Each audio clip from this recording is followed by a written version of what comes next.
ગીર સોમનાથ જિલ્લાના સૂત્રાપાડા તાલુકાનું લાઠી અને કદવાર આ ગામનો દરિયા કિનારો છે, જ્યાં આજે કન્ટેનર છે તે આ દરિયાની અંદર તણાઈને કાંઠા ઉપર પહોંચ્યું હતું. ગામ લોકોએ આ કન્ટેનરને, જે યુવાનો છે તેણે અહીંયા પર કાંઠા ઉપર લાવ્યું હતું અને પોલીસને જાણ કરી હતી. મરીન પોલીસ સોમનાથ અને ગીર સોમનાથ એસઓજી પોલીસ છે તે અહીંયા પર પહોંચી હતી. આ જે કન્ટેનર છે તેને બહાર કાઢાયા બાદ તેને ખોલવામાં આવ્યું હતું, કારણ કે આ કન્ટેનર છે તે પૂરું પેક હતું.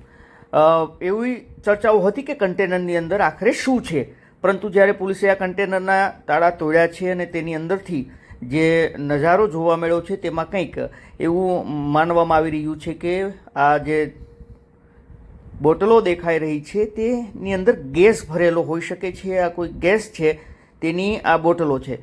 જોકે હજુ સુધી એ સ્પષ્ટ નથી થયું કે આ જે ગેસ છે તે ક્યાં વાપરવામાં આવે છે અને આ કન્ટેનર આખરે ક્યાંથી પહોંચ્યું છે એની ઉપર હજુ સ્પષ્ટતા નથી થઈ. પરંતુ એવી પણ પ્રાથમિક રીતે માહિતી મળી રહી છે, ચર્ચા થઈ રહી છે કે આ જે ગેસ છે તેનો ઉપયોગ છે તે જીઆઈડીસી વિસ્તારમાં થતો હોય છે, જેના ઉપરથી એવું પણ લાગી રહ્યું છે કે આ કન્ટેનર છે તે ગેસની બોટલો છે તેની અંદર આવતી હતી અને આ કયો ગેસ છે તે હજુ સુધી સ્પષ્ટતા નથી થઈ.